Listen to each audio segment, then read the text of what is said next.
yeroon amma ka qophiin sona miidiyaa OBN irrattis ni dhiyaatu. Qophiin sona miidiyaa akkuma beekamu dhimmoota ijoo tibba kana keessa biyya keessaa biyya alaatti taateewwan mudatanii isaan keessaa kan miidiyaan bal'inaan gabaasa irratti xiyyeeffatee dhimmoota ijoo kan isin dhiyeessu. Eeyyani ka Muktaarin qophiin sona miidiyaa hadhaa fi tibba kana keessa miidiyaaleen biyya keessaa fi biyya alaa bal'inaan dhimmootiin gugurdoon irratti xiyyeeffatanii maal fayyada kan jedhu kanneen itti fillee kan ittiin dhiyeessinudha. Hadhaa fi qabxiiwwan lama miidiyaalee irratti fuulleffatanii xiyyeeffatanii filanneerra tokko biyya keessaa akkasumas isa lammaffaa immoo biyya alaatiin inni jalqabaa waa'ee shaggar faayomsuu yookaan bareechuutiin piroojeektiin shaggar faayomsuu bareechuu kun gara biyyaattis gara sadarkaa biyyaattis babal'achaa kan jiruu fi kunis tibba kana keessa ifoomuusaa miidiyaaleen dhimma kana irratti waan xiyyeeffataniif kana irra ilaallaa booddeerra. Taansine waa'ee Israa'eliitii fi akkasumas Emireetota Araba gamtoomanii jidduu kana keessumattuu miidiyaaleen idil addunyaa ajandaa guddaa kan godhatanii waliigaltee Israa'eliitii fi Yuunaayitid Arab Emireet irratti kan xiyyeeffatanii jechuudha. Waliigalteen kun maalidha? Miidiyaaleen maal jedhanii kan jedhu kanas booddee irratti taansineetiin kan laalu ta'a Muktaare. Tole qophii keenya kan ittiin eegallu akkuma reefi Muusaa kaaftee dhimma biyya keessaatiin eegalla. Biyya keessatti tibba kana dhimmi guddaan tokko dhimma shaggariin faayomsuu yookaan miidhagsuudha. Dhimmi shaggariin miidhagsuu yookaan faayomsuu kunin piroojeektii waggaa 3 turu erga eegalame bubbulee jira. Haala gaariin deemaa jiraachuu isaa dookumentariin tibba kana miidiyaalee biyyaalessaatiif akkasumas miidiyaalee sadarkaa naannootti jiran hedduu irratti dhiyaate irratti bal'inaan gabaasamee jira. Egaa piroojeektiin kunin piroojeektii abdii guddaa biyyatti uumee biyyi kun piroojeektota gurguddaa hojjetaa jiraachuu piroojeektota kanaas karaa milkaa'aa ta'een xumuraa jiraachuu isaanii xumuraa jiraachuu isii ka argisiisudha Muusaa. Eka akkuma kaaftetti qabxiin keenya jalqabaa ateegalteetiin jirtaan shaggariif faayomsuu irratti kan xiyyeeffateedha. Tibba kana miidiyaaleen biyya keessaa akkamitti ajandaa godhatan dhimma kana kan jiruu fi dookumentariin piroojeektiin shaggariif faayomsuu kun sadarkaa maa irratti argama kan jiru dheeriin isaa gara daqiiqaa 94 kan ta'u hojjetameetiin sadarkaa inni itti argamu dookumentariin mul'isu gara mootummaatiin miidiyaaleen tamsa'eetiin jira keessumattuu miidiyaalee tamsaasaatiin. Piroojeektiin kun akkuma beekamu kan bara 2011 bardeen gaddaati kan eegalame. Piroojeektiin kun waggaa 3 kan turu ta'ee piroojeektii kana kan ifoomsani ministeerri muummee Itoophiyaa Dr. Abiy Ahmed kaka'umsaan piroojeektii kana hin danda'ama kallattii jedhuun yommuu eegalchiifametti baajata mootummaa irratti kan hundaa'e osoo hin taane madda galii kanneen biroo uumuudhaan piroojeektiin hojjetamu ta'uu isaati. Qabiyyeen piroojeektii kana keessumattuu shaggariin faayomsuu kan jedhu kun ammaaf gara marsaa lamaa akkas qaba. Marsaan duraa kun kan keessumattuu laggeen magaala Finfinnee hubaa hurcaan beekamanii fi xiraan isaanii ufittuu nama dhiyeessinee fi waggoota erga magaalattiin tun hundoofte hubaa hurci itti gatamee madda dhibee ta'aatiin turan ofirraa nama fixiraatiin turan kanneen deebisanii qulqulleessuudhaan laggeen kanneen qulqulleessanii diinagdee magariisaan bakka buusuu kan fuulleffateera. Laggeen gurguddoon lamaan kunniin Inxooxxoo gaara Inxooxxoo irraa hanga Aqaaqitti kan dheeratan ta'e sulula isaaniitii bal'inaan kan misoomsamu. Waliigalatti dheerinni piroojeektii laggeen lamaan kanneenii gara kiiloomeetira 56 kan dheeratu ta'uu isaati. Inni dura kiiloomeetira 23 fi qabxii 8 kan dheeratu yommuu ta'u inni lammaffaan immoo gara kiiloomeetira 27 fi akkasumas qabxii 5 kan dheeratudha. Sulula laggeen kanneenii irratti hubaa hurca keessaa yaasuudhaan qulqulleessuudhaan magariisa gochuudhaan naannoo hawwataaf jireenyaa fi nama hawwatu gochuu qofti osoo hin taane kaayyoowwan kanneen birootis bu'uurfateetiin piroojeektii eegalame ta'uu isaati. Kanneen bu'uura godhachuudhaan kan dookumentarii fiilmiin hojjetamee gama miidiyaaleetiin tamsa'aatiin ture kan hubachiisuu fi sadarkaa irratti argames uummataaf kan ifoomse. Tole Muusaa, laggeen magaalaa Finfinnee keessatti argaman magaalaan Finfinnee qilleensa gugurdaa lama qabdi jechuun ni danda'ama. Baddaaf badda daree naannoon baddaa kan gaara Inxooxxootiif naannoo sanitti argamu madda bishaanii guddaadha. Sababa kanaan laggeen garaagaraa magaalaa Finfinnee keessa yaa'anii laggeen kunniin rakkoo hamaa hedduu qaban akkuma reef kaaftee bakka balfaan itti gatamu jechaadha. Namni baay'een balfaa naannoo isaa jiru laggeen kana keessatti gataa dhangala'aan garaagaraa illee balfaan dhangala'aa illee laga kanatti yaa'a. Akkasumas bakka booliifis namni itti tajaajilamu jechaadha. Laggeen kunniin bakka jireenyaatillee namni galiin isaa gadaanaa ta'e namoonni galii gadaanaa qaban baay'een isaanii laggeen kana irratti qarqaratti dhiyaatanii qubatanii jiraatu. Haala nama gaddisiisuun haala dhibeef isaan saaxilu rakkoo garaagaraa isaan irraan gahuu danda'u. Kanaaf naannoo kana jiraachuu miti qaxxaamuruuf illee ulfaataadha laggeen Finfinnee baay'een isaanii argite. Kanaaf rakkoo kana furuudhaaf jechaadha Finfinneen erga hundooftee waggaa 100 olii gara waggaa 130 ol magaalaa turee jiru. Magaalaan Finfinnee erga hundaa'ee keessattuu baroota dhiyoo keessa guddina saffisaa cimaa keessa jirti. Ijaarsi gamoowwan gurguddaan ammayyaa ijaaramaa jiru. Haa ta'utillee waa'een laggeen isii dagatamee ture jechaadha. Dhimmi kun yeroo dhiyoo asii erga ministeerri muummee gara aangootti dhufanii Dr. Abiy Ahmad jechuudha dhimma kana lafaa kaasanii bifa addaatiin bifa kalaqa guddaa of keessaa qabuun lafaa kaasanii hojjetamaa jira. Gara olii irraa wanti eegalame laggeen kanneen guutuu isaa bareechuun tolchuun akka danda'amu bakka hawwataatti jijjiiruun akka danda'amu kan argisiise. Kana malee illee magaalaan Finfinnee paarkiin qabdu. Akkuma beekamu namni bakka maatii isaa qabatee bahee itti bashannanu bakka ijoollee isaa waliin bakka hara galfii hin qabu jechaadha. Bashannanaaf yoo bahe namni hoteelota gurguddaa dhaqee horii baasee bashannana jechaadha. Rakkoo kanas karaa furuu danda'uun jechaadha hojiin kan hojjetamaa jiru akka miidiyaaleen gabaasanitti Muusaa. Eeyyin kan keessumattuu waa'ee laggeen Finfinnee kaafteratti haquma jiruu fi dhugaa jiru tokko tokko daddabaluudhaaf laggeen kunniin bakka boolii fi hubaa hurciin akkasumas balfi adda addaa itti gatamuu fi naannoo jireenyaa qofxiisu hin taane bakka hojii seeraa alaatti hojjetamudha.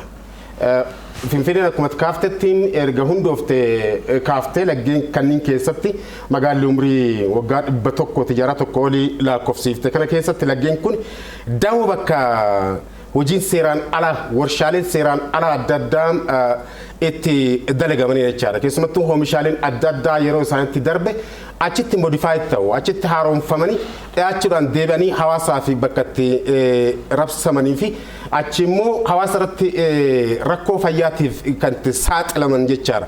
Laggeen kanneen kan misoomsuun magariisa gochuun naannoo hawwataa gochuu qofxiisu hin taane Itoophiyaan diinagdee magariisa eegaltee fi fakkeenyummaa ta'uudhaaf hojii hojjetaatiin jirtu yeroo gabaabaa keessatti kan itti milkeesseetiif dhugoomse ta'e kaayyoowwan adda addaas of keessatti kan hammateeraan. Tole gara kaayyootti itti deebinaa garuu isa dura maalni shaggariin miidhagsuun yookaan faayuun kunin masaraa irraa eegalame teessoo mootummaa irraa eegalame jechaadha. Teessoon mootummaa kana dura keessi isaa maaltu akka jiru hin beekamu bakka namoota garaagaraa miidhaan garaagaraa irratti gahaa ture. Egaa manneen achi keessa jiranis manneen dullooman turanii isaan kan haaromsuudhaan hawwataa godhuudhaan akka hawaasni daawwatuu danda'u godhuudhaan eegalame piroojeektii waliigalaa achii kaasee laggeenii paarkota garaagaraa ijaaruudhaan piroojeektii waggaa 3 turu gara birrii biiliyoona 29 fudhata. Egaa sagantaan kunin hirmaannaa ummataatiin akka hojjetamuuf jecha hirbaata shaggariif sagantaa jedhuun labsamee eegalame. Kunis akka hawaasni irratti hirmaatu dureeyyiin akka irratti hirmaatanii dhaabbileen garaagaraa akka irratti hirmaatan bajeta mootummaatiin osoo hin taane deeggarsa kanneen akka misoomuu fi eegalame jechuudha. Laggeen qofti irraan eegalle masaraa mootummaatii eegale kan jettuuf waan tokko dookumentariin fiilmii egaa mootummaatiin hojjetamee dhiyaate kan bu'uura godhachuudhaani. Qabiyyee dookumentarii san keessatti waa hedduudha kan ka'e wanta tamma kaafte kunniin jira jechaadha. Masaraa mootummaa haaromsuu akka dhimma bashannanaa yookaan akka hojii bashannanaatti qaamonni ilaalanis namoonni ilaalanis jiru. San qoftiidhaa miti.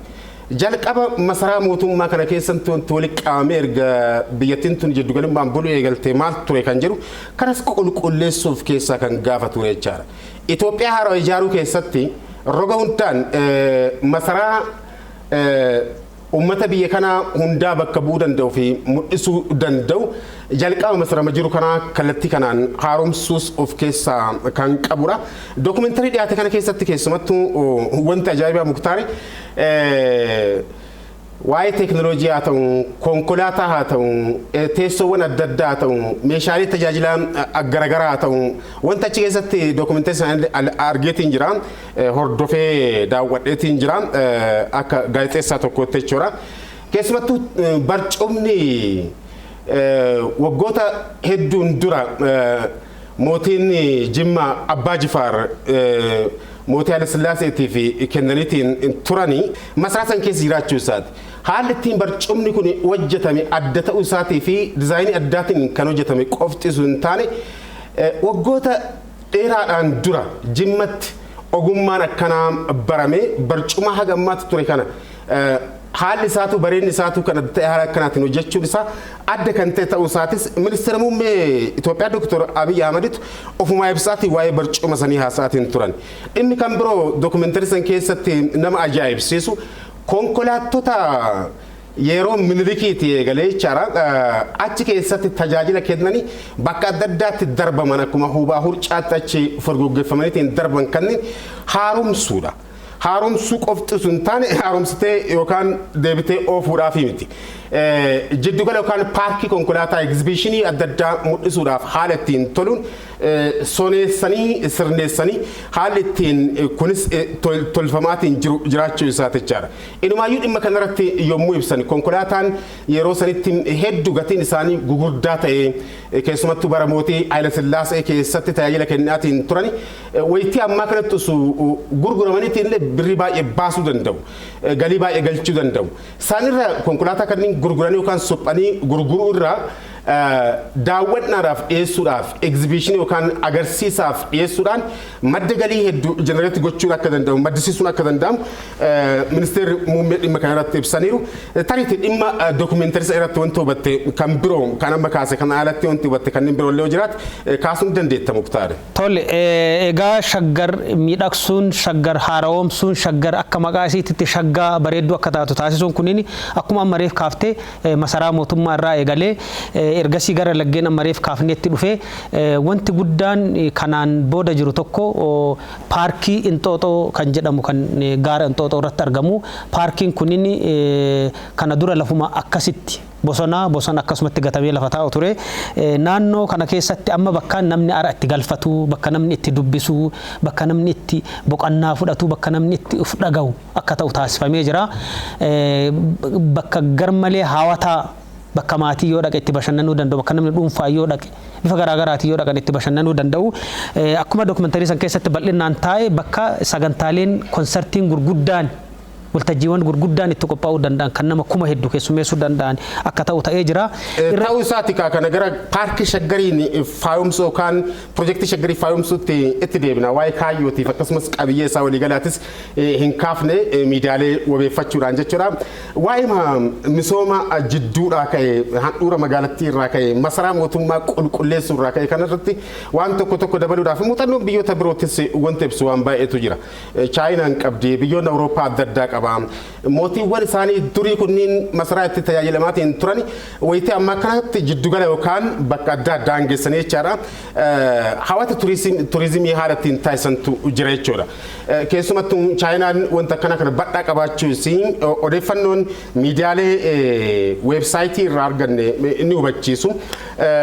Tariitii keessumattuu mootiiwwan durii kunniin haala kamii keessa darbanii maaltu achi keessa ture kan jedhu madda galii biraa uumuu danda'an. Kanarraa ka'uudhaan Itoophiyaan gara fuulduraatti maal eddee jirtu kan ta'u yeroon kan deebisu yoo ta'es eega galii baay'ee maddisiisuu danda'amee lafa badhaa qabatame kanarratti qulqulleessanii hawwata turizimii gochuudhaan industirii turizimii saffisiisuudhaan gochuun danda'ame fuulduraaf Itoophiyaattis tarii dabalataan masaraa biroo barbaachisoo akka danda'us kanarraa tilmaamuun hin rakkisu jechaadha yommuu xiinxalamutti odeeffannoon baatiin jiran kunniin. Ammaaf gama mootummaatiin wanti ta'e yoo jiraachuu baates fuulduraaf garuu masaraan hagammaa ture kunniin karaa kanaan uummataaf banaa eega ta'e madda galii hedduu maddisiisuun yoo danda'ame masaraa biraa wanti hin barbaachifnee fi hin jiru jechuudha. Kanarraa kaanee laaluun kan danda'amu hubachuu fi xiinxaluunis kan danda'amu jechuudha. Gama kanaan industirii damee turizimii saffisuu yookaan akka guddatu gochuu qofti osoo hin taane hojiin naannoo masaraa haaromsuutii fi hoteelota naannoo saniitis hoteelota akka Giyoon fa'aa kaasaniiru. Ministeerri muummee fakkeenyaaf dookumentarii fiilmii san keessatti Giyoon amma lafa baay'ee achi keessatti qabateetiin jira. Naannoo kanatti lafti baay'een heektaara gara 80 fi 70 olii ta'uu danda'an bal'inaan lafti silaa misoomuu danda'an kanneen keessa jiraachuu isaati. Tariitti kanarraa ka'anii yommuu ilaallu mootummaan gara fuulduraatti iddoowwan kanneen banaa gochuudhaan misoomsuudhaan shaggariin guutummaan guututti haaromsuu qofti osoo hin taane akkuma Dubaayii goona jedhaniitti badheen gaddaa piroojeektii kana yommuu ifoomsanitti wanta akka hin shakkinaa dinagdee Itoophiyaa gama magariisaa kanaan akka Dubaayii wanti hin goonee fi hin jiru jedhaniitiin kallattii yeroo ittiin ka'aniif haasawaa taasisan keessattis ministeerri muummee Itoophiyaa Dr. Abiy Ahmad yeroo itti ifoomsanii kaasuu isaanii badheen gaddaa keessumattu Itoophiyaa Monitor gaazexaan jedhamu gabaasa isaan ji'oottan muraasa darbe keessatti baaseen haalli ittiin kaase jiraachuu isaati kan hubachuun danda'amu Muktaar. Tole egaa paarkii Inxooxoo reef kaafne uuma tokko itti daballee ilaaluudhaafi paarkiin kun akkuma reef kaafne bakka namni itti bashannanu bakka namni itti wal gahuu akka ta'u taasifamee jira. Aadaa biyya keessa jiranis waan kalaqa guddaas of keessaa qaba. Kalaqa guddaa akkamitti waliin jireenya sabaaf sablammoota biyya kanaa karaa argisiisuu danda'u wanti baay'een isaa ka ijaarame akka umrii dheeraa qabaachuu danda'uun illee ka ijaarame ta'uu isaa wanti argisiisu jira. Fakkeenyaaf masaraa amma kaafte keessatti wanta nama ajaa'iba tokko gaalli achi keessatti dhoqqee irraa hojjetamee jira. Dhoqqeen kunin dhawaataan turaa akka deemu gara dhagaatitti jijjiirama waan umrii dheeraa qabu jechaadha. Waa'ee gaalaa ka kaafte kanarratti Itoophiyaan Heeraaldis fuula isaa maxxansa peejii jalqabaa irratti fuula jalqabaa irratti haalli ittiin suuraa wajjin kaasa jira gara dhagaatti jijjiirama waan jettee fi kan gaalaa kanneen qofti osoo hin taane amma dhaloonni Finfinnee keessa jiraatu. Waa ajaa'ibaati dhaloonni nama Finfinnee keessatti dhaloonni haaraa Finfinnee keessatti lachaatiin deemu jiraatu kunneen suuraadhaa fi akkasumas fiilmii yoo taate malee waa'ee leencaa waa'ee bineensota adda addaa wanti beeku hin jiru jechaadha. Qabatamaan paarkiin keessumattuu jiddu galeessa irratti hojjetamee fi qaama misooma shaggarii ta'e kun akka mul'isutti bineeldotni adda addaa kan akka leencaa kan akka jeedalaa faatiin akkasumas isaan kan allaattiiwwan garaagaraa adda addaa bineensi sobolaan jechuudha. Kanneen keessaa waraabessi akka jirudha. Achitti dhaqaniitiin amma ijoollee nama Finfinneetti dhalatanii guddatan tariitii dhaqanii yoo daawwatan aadaa kana fakkaataan dhugaan jiru kana isaan kana kan jedhus haalli ittiin carraa uumuu danda'utu jira jechuudha. San keessatti amala bineensota kanaanis bineeldota kanaanis haalli ittiin ministeerri muummee Itoophiyaa ittiin ibsantu jira. Waa'ee jeedalaa keessumattuu achi keessatti yeeyyifaa haalli ittiin kaasanii safara daangeffachuudhaaf naannoo keessa jirtu san daangeffachuudhaaf haala ittiin garmaamtuu fi deebitee aariidhaan akka itti of ajjeeftu kan du'e illee jiraachuu isaa waa'ee bineensota kanaa haalli ittiin kaasan jiraachuu isaati. Dookumentarii fiilmii sun kan mul'isu tariitiin waa badhaa waan ta'eef dookumentarii fiilmiin kun asirratti waan tokko kaasuun kan danda'amu Muktaar gara kaayyoo fi piroojektota kaawwanitti itti deebina. Afaan adda addaatiinis hojjetamee dhiyaateetii bareeda. Afaan lammiiwwan baay'ee dubbachuu danda'aniin afaan Oromootis haa ta'u afaan Tigraayitiin haa ta'u afaan Amaaraatti dabalataatiin afaan Ingiliffaatiinis akkasumas afaan gugurdaa sabaaf sablammootaatiin kanneen birootiinis fuulduraaf qaamni kana qopheessu kallattii kanaan osoo itti yaadeetii tarii namni baay'ee hubannoo argachuu danda'a kan jedhu kana faana kaasuun hin danda'ama jechumaaf. Tole mee miidiyaaleen elektirooniksii maal akka jedhanii dookumentarii san keessatti waan argine tokko kaafneerra amma miidiyaaleen maxxansan tokko haa ilaallu. Gaazexaan Addis Zaman gaazexaa afaan Amaaraatiin maxxanfamu gaazexaan kunillee isin galatoonfanna ka jedhu fuula duraa irratti isin galatoonfanna ka jedhu baasee jira. Keessatti ammoo kun maal jecha akka ta'e bal'inaan kaasee jira. Ministeerri muummee hojii kana hojjechuun hojii galata guddaa qabu ta'uu isaa karaa argisiisuun kaasee bal'inaan wanti gaazexaan kun kaasu maal inni biyya kana keessatti yeroo baay'ee piroojeektotiin gurguddoon karoorfamaa akka turan baay'een isaanii akka harkifataman inni tokko dhagaan bu'uuraatu kaa'amee achumaan akka irraafatamu inni kun eegalamee uduma lafarra gangalatu umrii dheeraa akka fudhatu kun garuu yeroo gabaabaa keessatti karoorfamee wanni kun hojjetamuu isaa waan baay'ee hojjechuun akka danda'amu waan baay'ee jijjiiruun akka danda'amu kan namatti argisiisu ta'uu isaallee hin kaasaa jechiif gochis wal simuu isaa ni kaasaa gaazexaan The Ethiopian Herald ammareef kaafte kun maxxansa isaa gara biraatiin innis kaasee jira piroojeektiin shaggarii ministeerri muummee waan jedhan guutuu isaanii waan jedhan galmaan gahuu isaanii argisiisa karaa jedhuuni wanti kaasee maxxanse jira innis piroojeektiin finfinneen eegalame kuni dhawaataan gara guutuu biyyaatti illee babal'ataa ka deemu ta'uu isaa ka guutuu biyyaa booddeerratti deebinaa kun muuxannoo ta'uu danda'a biyyaaf kan jedhuu fi wanti piroojeektiin akka guutuu biyyaatti labsame ni jira torban kana keessa miidiyaaleen kan kaasan jechuudha booddeera tariitti deebuu dandeenya hordoftoonni keenya akka tariiti hin daganneef waa'ee kaayyoo duratti jidduutti dhaabneetiin turre piroojeektiin shaggariin faayomsuu kun midhaaksuu kun kaayyoowwan gugurdaa adda addaa akka qabu kaafneerra keessumattuu kaayyoon gugurdaan irratti xiyyeeffate hedduu ta'uusaa kaafneetiin jira naannoo qulqulleessuu magaala faayomsuu qofxiisuu hin taane laggeen kanneen midhaaksuu fi magariisa gochuu qofxiisuu hin taane jiddugalaa fi galmi isaa garuu industirii turizimii saffisiisuu akka ta'e akka kaayyoo guddaatti ka'eera kana keessa sariiti bajata mootummaatiin akka hojjetamne duratti kaafteetiin jirta miidiyaalee obeeffatte lammiiwwan ofii baasii walitti buusuudhaan jechuudha maddi galii lammiiwwan irraa walitti qaqqabuudhaan piroojeektiin kunniin ijaaramaatiin yommuu deeman turistoota sadarkaa idil addunyaatiif akkasumas sadarkaa biyya keessaa hawwachuun akka danda'amu akka kaayyoo guddaatti kan godhateera keessumattuu kana faana tariiti muktaari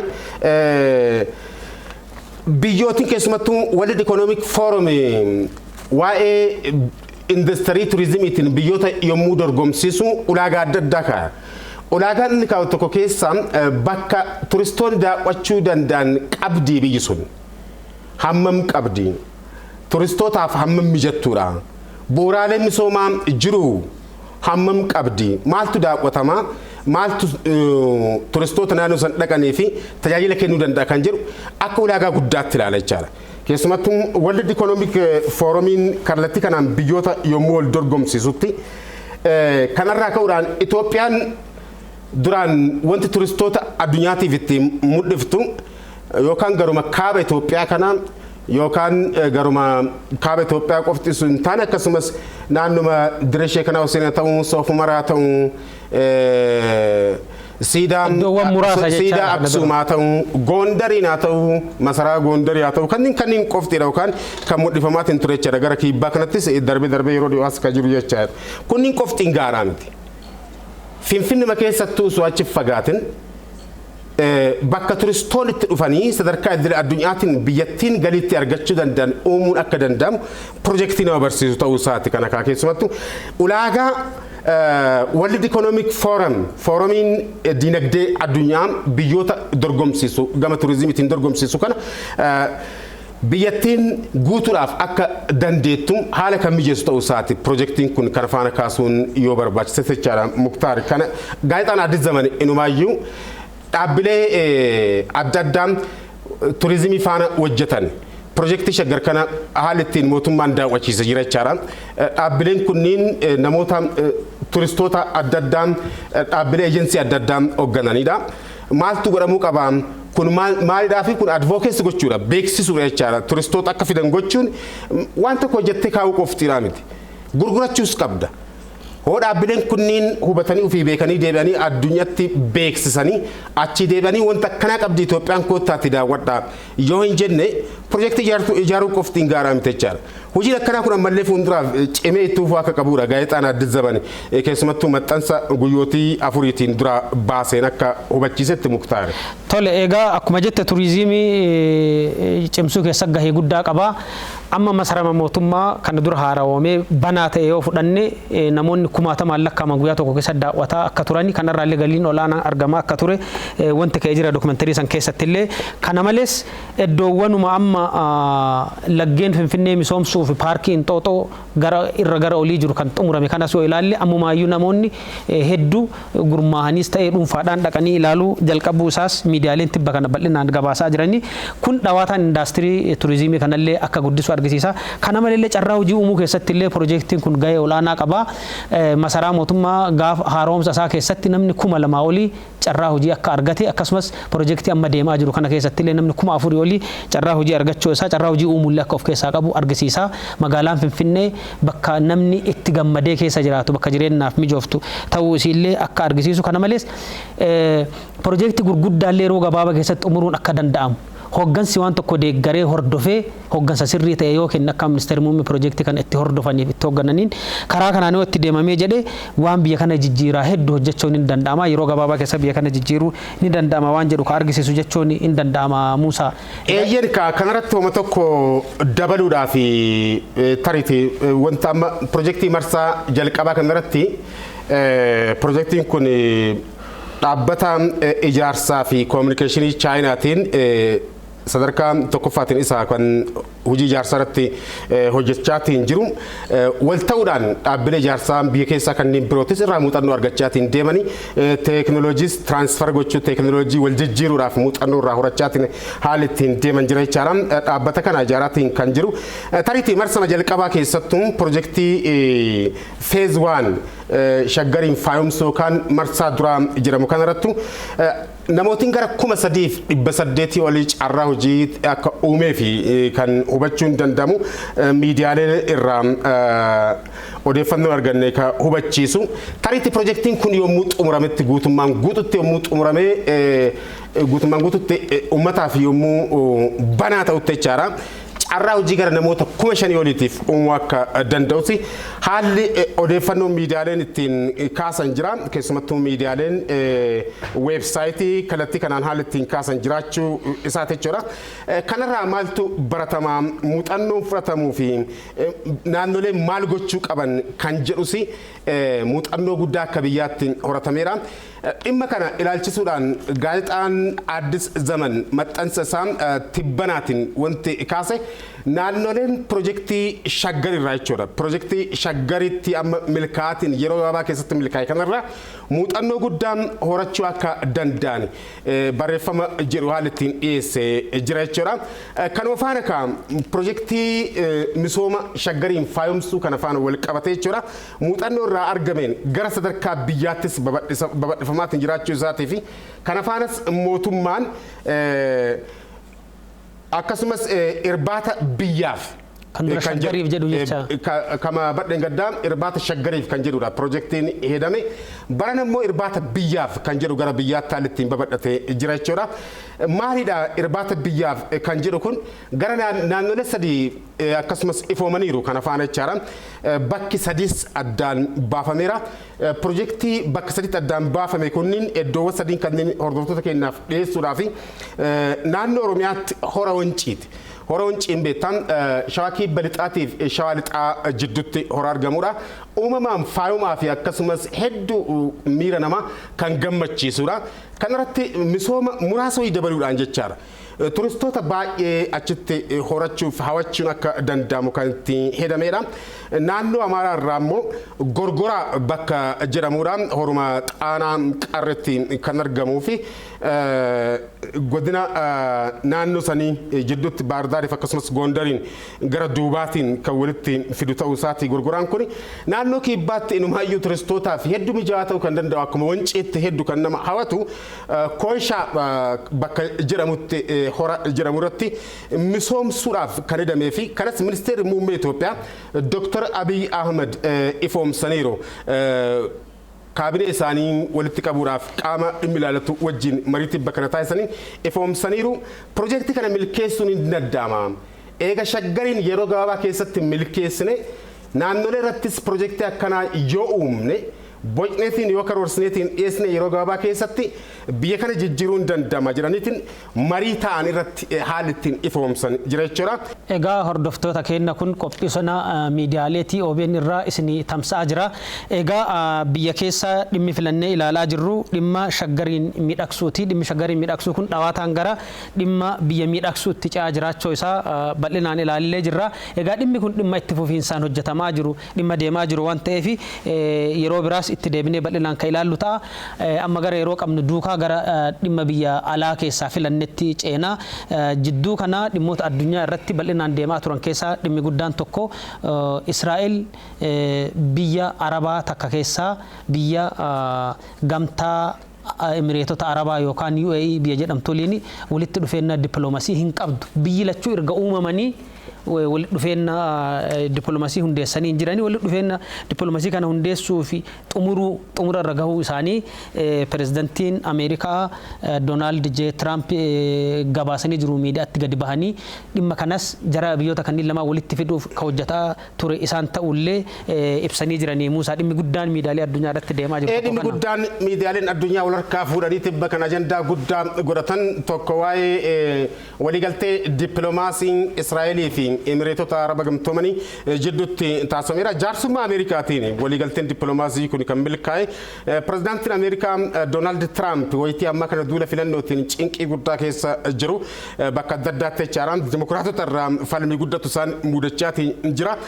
Kanuma keessa keessumattuu dhimma Israa'eliitii fi Filisxeemii duraan akka hojii manaatti qabataniitiin turan qaama san gochuudhaan marii yeroo dheeraatiin booda akka Washington Post maxxansetti jechaadhaan erga mariin yeroo dheeraatiin godhamaatiin tureen booda Emireetota Araba gamtoomaniitii fi akkasumas Israa'eliin jidduutti waliigalteen dippiloomaasii kun milkaa'uu isaatiin keessumattuu Doonaald Tiraamp kan dhugoomsani.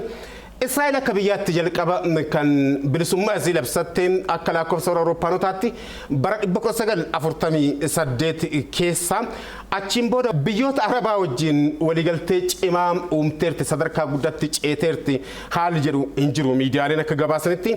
Inumaayyuu Emireetonni Araba gamtoomanii biyya sadaffaati. Jalqaba Ijiptii fi akkasumas Yoordaanos Israa'el wajjin waliigalteen dippiloomaasii waliigaltee kan uumaniitiin turani. Aljaziiraan dhimma kanaaf xiyyeeffannoo guddaan kenne kan gabaasa ta'uu isaati Muktaar. Tole BBC'n miidiyaalee hedduutu gabaasaniiranii kana keessaa tokko BBC'dha. BBC'n akka gabaasetti akkuma reef kaafte Israa'el bara 1948 hundooftee erga hundooftee kaasee naannoo itti argamtu naannoo jiddugala bahaatitti biyyoota naannoo san jiran waliin nagaa hin qabdu jechaadha. Biyyoota kana waliin walitti dhufeenya hin qabdu. Akkuma biyyi kun bara kana hundoofteen biyyoota kanaan walitti buutee waraana gurguddaa sadii biyyoota jiddugala bahaatii wal lolteerti. Israa'el yeroo sadii jecha waraana hedduu jira kana keessa waraanni sadii gurguddaadha.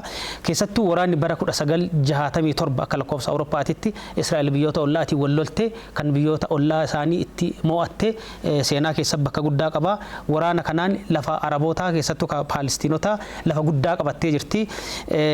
Egaa lafa kana irratti Paalestiinotaa lafti kun ergasii hin deebine jechaadha. Biyyoonni yeroo san lafa dhaban Ijipti akkuma reef kaafte Israa'el walii galtee hundeessuuf ka dirqamteef tokko lafa waraana saniin dhabdee deeffachuuf sochii dippiloomaasii karaa Ameerikaatiin godhameen pirezidantiin Ameerikaa duraanii Jiimii Kaartar jaarsummaa jidduu kanatti deemanii dubbataniin biyyoonni kun akka walii galtee mallatteessanii lafti sun akka deebitu taasisaniiru. Joordaan yookaan Yoordaanosis ollaa biyya kanaati rakkoma daangaa wal qabatee jiruun nagaa jidduu isaaniitti akka bu'u ta'eera. Moortaaniyaan illee yeroo gabaabaadhaaf dippiloomaasii Israa'el walii hundeessitee ergasii deebitee addaan kuttee jirti. Egaa biyyoonni kunniin maal kaatanii haga rakkoon Israa'el Paalestiinota waliin qabdu xumuramutti Israa'el walii galtee kennaa hin fooyyessinuu walii galtee dippiloomaasii hin hundeessinu waan jedhu walii galtee akkasii qaban jechaadha biyyoota Arabaati biyyoonni Muslimaa irra jireessi isaanii jechaadha. Egaa haa ta'uuti biyyoonni lamaan ammaati kaafte kun dhawaataan hundeeffataniiru. Achi boodas Israa'el yeroo garaagaraatitti biyyoota kana walii galtee hundeessuuf carraaqaa turteerti. Ka UAE kunniin amma as bahee jira jechaadha. Garuu kan UAE waliin Israa'el walii galtee kana gochuudhaaf yeroo dheeraa akka fudhateerudha ragaaleen tokko ka addeessanii BBC'n baasee akka gabaasetti bara 1994 UAE jechaadha jiddugala qorannoo tarsiimoo tokko akka hundeessite jiddugalli kun dhawaataan jiddugala Israa'elii waliin walitti dhufeenya jiru fooyyessuuf hojjetu akka ta'u taasifamee dhossaadhaan hojjetaa turuu keessattuu erga Tiraamp gara aangootitti dhufanii bakka bu'aan isaanii ka jiddugala bahaa soddaa isaaniiti Gerard Kushner jedhama inni dhossaan hojjetaa akka ture bara 2018 waggaa lamaan dura jechaadha aangawaan biyya Israa'elii Miri Regev kan jedhamu ministeera aadaa fi ispoortii Israa'eliiti UAE daawwachuu isaanii ergasii ministeera communication illee taanee ministeera dhimma alaallee daawwachuu kun lafa jala hojiin guddaa hojjetamaa jiraachuu isaa argisiisa egaa hojiin kunin amma jabaatee gadi bahee jira haa ta'uuti mormiinis yaada garaagaraatiin mudatee jechaadha. Mormiitti deebina qabiyyee waliigaltee kanaa maalidha kan jedhu keessumattuu gabaasni New York Times fi Al Jazeera cuunfee dubbisee akka hubachiisutti jechaadha. Qabiyyee waliigaltee kanaa jedhan pirezidaantiin Ameerikaa Doonaald Tiraamp qabiyyee waliigaltee kana waliigaltee guddaa fi bu'uura qabeessa waliigaltee seena qabeessa biyyoota michuu keenyaa lamaan jidduutti hiriyoota keenya jidduutti taasifame kun aaga guddaadha. Nageenya baa jiddu galeessaa dhugoomsuudhaa fi akkasumas milkeessuudhaa fi faayidaa guddaa kan qabuu fi naannoo sanitti rakkoolee jiran baroowwanii fi walxaxaatiin kan turan jaarraa tokko olii fi naannoo dhimmi Israa'elii kun keessumattuu dhawaataan akka biyyaatti kan ol guddattee xumurattis bilisummaa kan labsatte Israa'el jechuudha. Achiin booda naannoo baa jiddu galeessaa kanatti rakkoolee nageenyaa walxaxaa ta'anii fi akkasumas dhiibbaa Filisxeemota ragaatiin ture kana hambisuudhaaf isin gargaara. Tiraamp haa jedhanii malee akkuma tikaafte mormiin adda addaatis kan mudatu jiraachuu ta'uu isaati. Waliigalteen kun amma biyyoonni kun waliigaluudha kan ibsame.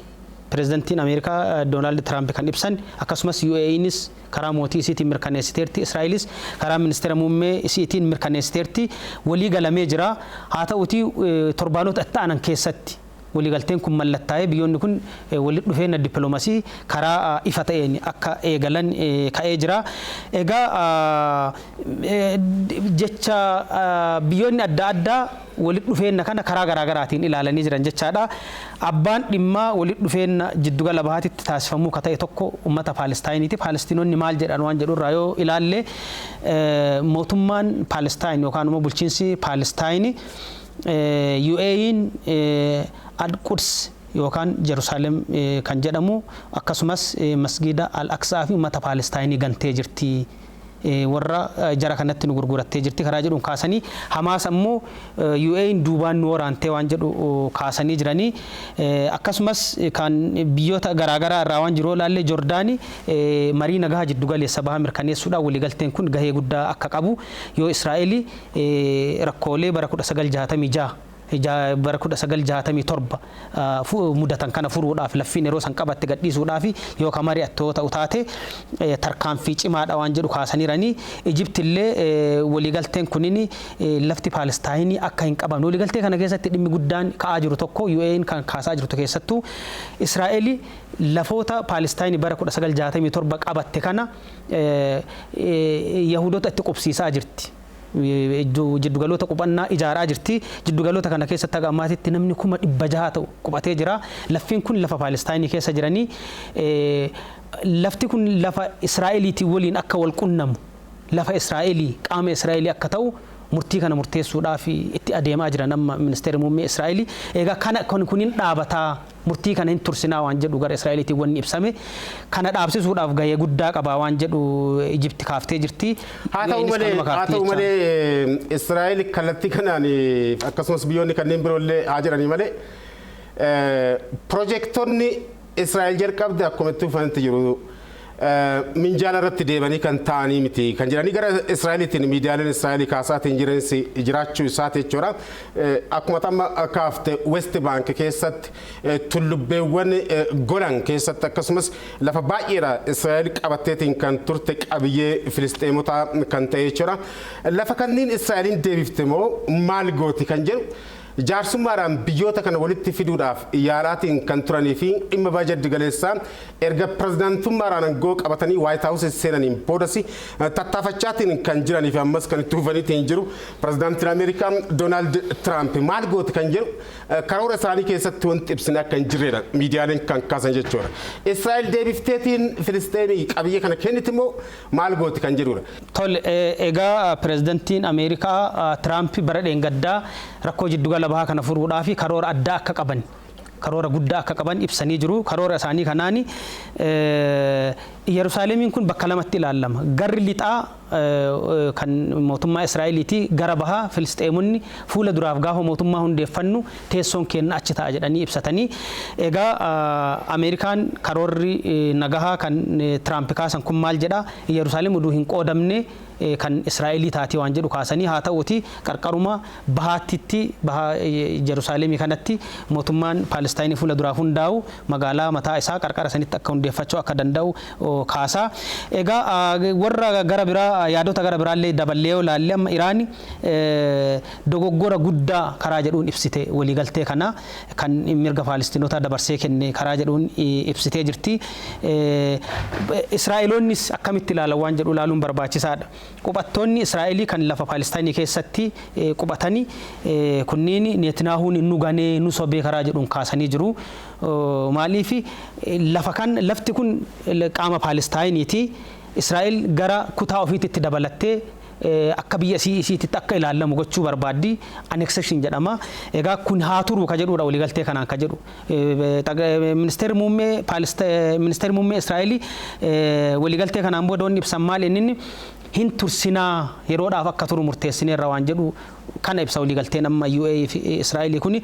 Haa ta'uti ergasii ibsa kennaniin maal jedhan hin tursina malee hin dhiifnu ammallee minjaaluma gubbaa jira yeroo barbaachisaa ta'e kaafnee hojiirra oolchuu dandeenya.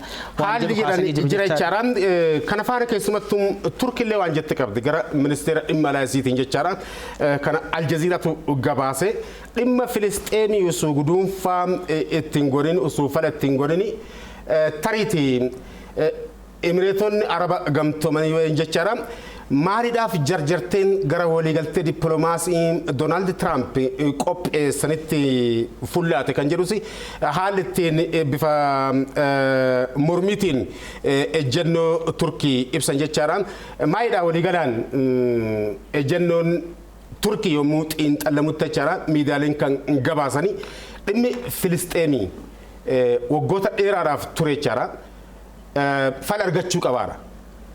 Dhimmi kun bakka fala hin arganneettiin waliigaltee kanaaf jarjaruun gatii biraa nama kafalchiisa. Dhiibbaa biraa uumaa, dhiibbaa biraa hordofsiisa. Haalli ittiin jetteetiin turkibsite jiraachuu isaati Muktaari. Tariitii waliigalteen kun akka Doonaald Tiraamp yaadanitti yookaan hedanitti nageenya waaraa baajiddu galeessaatti uumuu danda'a kan jedhu ammas gaafiidha. Keessumattuu xiinxaltoonni baajiddu galeessaan baay'een isaanii maal jedhu miidiyaaleen Arabaa baay'ee irratti akkaataa ittiin xiinxallaatiin jiranii waan addaa wanti qabatee dhufe hin jiru. Akkuma Ijiptii fi Joordaan yookaan Yoordaanos asiin dura waliigaltee uumte kan Emireetotaattillee kanaan alaa miti. Haa jedhanii malee xiinxaltoonni biyyoota addunyaa Arabaa kan haa jedhanii malee dhawaataan biyyootiin keessaa luqqaam waliigaltee akkanatti Israa'el wajjin uumaa wajjii deemanitti dhimmi gaafii mirga biyyummaatii fi gaafii bilisummaa Filisxeemotaa dhawaataan gara dalgaatti dagatamaatiin deemuu danda'a. Haalli ittiin jedhanii xiinxaltoonni biyyoota Arabaa itti dhiyeessaatiin jiran jiraachuu isaati. Tariitii carraan Filisxeemotaa maal ta'uu qaba. Keessumattuu aarsaa baay'eetti kafalteerti Filisxeem qabsoo bilisummaa gonfachuudhaaf taasiftuu fi Israa'elii wajjin walii falmitu usuma qabsaan xumuratti lubbuu isaanii kan dhaban Yaasir Arafaat fa'aa kana faana yaadachuun ni danda'ama. Haa ta'uti abdiin inni uume jira waliigalteen kun karaa biraatiin yoo ilaalle biyyoonni akka Jarman, UK, France akkasuma biyyoonni Awurooppaa garaagaraa maal jedhani nagaa jiddu galeessaa fiduudhaaf gahee guddaa qaba jedhan. Garuu wanti guddaan as keessa ilaalamuu qabu UAE'n kana maaliif gootee waan jedhu ilaaluun barbaachisaadha. Jiddugala bahaatitti Israa'el biyya teekinooloojiidhaan beekamtee keessattuu teekinooloojii waraanaatiin biyya beekamtee UAE'n ammoo biyya sochii diinagdeetiin biyya garmalee guddataa jirtu jechaadha. biyyoonni lamaan kunni waliigaluun jiddu gala bahaatiif gahee guddaa qaba jedhanii garuu biyyi UAE'n waliigaltee kanatti kagaltee fi gama dinagdeetiin bu'aan argachuu dandeettu akkuma jirutti ta'e meeshaalee waraanaa ammayyaa bitachuu barbaaddi UAE'n meeshaalee waraanaa ammayyaa Ameerikaa bitachuu barbaaddi keessattuu xayyaara F-35 jedhamu xayyaara garmalee ammayyaati. Waliigalteen Israa'eliif Ameerikaa jidduu jiru tokko maal jedha? Biyyoonni ollaa Israa'elii jiran biyyoonni jiddugala bahaa jiran kunniin Israa'elii waliin diinummaa cimaa waan qabanii fi meeshaalee waraanaatiin teekinooloojii waraanaatiin Israa'elii akka caalan hin barbaadamu. Ameerikaan meeshaalee waraanaa ammayyaa Israa'el harkaa qabdu kan isatti dhiyaatu yookaan immoo kan isa gahu biyyoota kanniiniif akka hin gurgurre waliigalteetu jira jechaadha. Waan kana nu fooyyessa abdii jedhu qabdi. Hundumaafuu dhimma Paalestaayinii amma reef kaaftee wal qabateetiin yaada garaagaraatitu jira. Yaanni jiru tokko maal jedha kunin yoo jarri kun waliigaltee mallatteessan itti aanee Bahareeniif Omaan illee gara waliigaltee kanaa dhufuu danda'an wanni jedhu jira. Gaafa bifa kanaan biyyoonni kun Israa'el araaramaa deeman biyyoonni jiddugala bahaa walitti makamanii tokkummaa isaanii cimaa deema mariidhaan rakkoon kun illee furamuu hin danda'a warri yaada jedhee kaasu jira. Jiddugalli qorannoo istiraatiijii Ameerikaa tokko akka kaayetti jechaadha. Faallaa kanaatiin ammoo akkuma ati kaafte Israa'el rakkoon guddaa isiin qabdu kana furachuudhaa fi dhimma Paalestaayinii kana furuun dirqama irra ture. Erga kun furamaa fi deeme ammoo marii nagaatiif dhimma guddaa kennuu dhabuu dandeetti. Kanaaf dhimmi Paalestaayinii dagatamuu danda'a kan jedhu jira.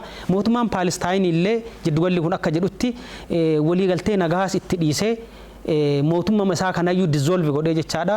Hojii gad dhiiseetiin Israa'elitti dhiisee deemuu danda'a. Gaafas Israa'elis gareewwan adda addaa Israa'eliin wal falman Paalestaayinii keessaa uumamanii Israa'elis rakkoo keessa galuu dandeetti karaa jedhuun wanni ka'ee jira. Hundumaafuu wanti ka'ee jira jechaadha. Kana faana tariitii Muktaar wanti itti dabaluu hin danda'amu. Pirezidaantiin Ameerikaa jarjaruudhaan keessumattuu yeroo ammaa kanatti hooggantoota biyyoota lamaanittis bilbilanii gara waliigaltee kanatti hatattamaan hojiirra oolfamuu akka qabu haala ittiin mari'atan jira jechaadha. Akkuma beekamu Ameerikaa wayitii ammaa kanatti duula filannoo irratti filannoo pirezidaantummaa taasisuudhaaf Trump yeroo adda addaatti wanta gaarii addunyatti foomsan akkuma jiru wanti addunyaan quubsne adda addaatis kana faana jiraachuu isaati. Biyya keessaa ta'u Ameerikaa keessatti akkasumas addunyaa biratti haalli ittiin rakkooleen adda addaattiin kaafaman jira jechuudha. Duula filannoo kana milkeeffachuudhaaf pirezidaantiin Ameerikaa Doonaald Tiraamp ajandaa kana luqqisanii dhimma Israa'eliitii fi Filisxeemii faana nagaya baajiddu galeessaatti uumuudhaaf kun hojjennoon kiyya milkaa'aa jira jechuudhaaf kana godhanii kan jedhu saalittiin dhiyeessan miidiyaaleen jiraachuu isaati Muktaar. Tole yeroon qabnu xumuratti deemee jira haa ta'uti wama gabaabaa kaasuuf dhimma kaafte kanarratti Tiraamp filannoodhaaf isaan gargaaruu danda'ama.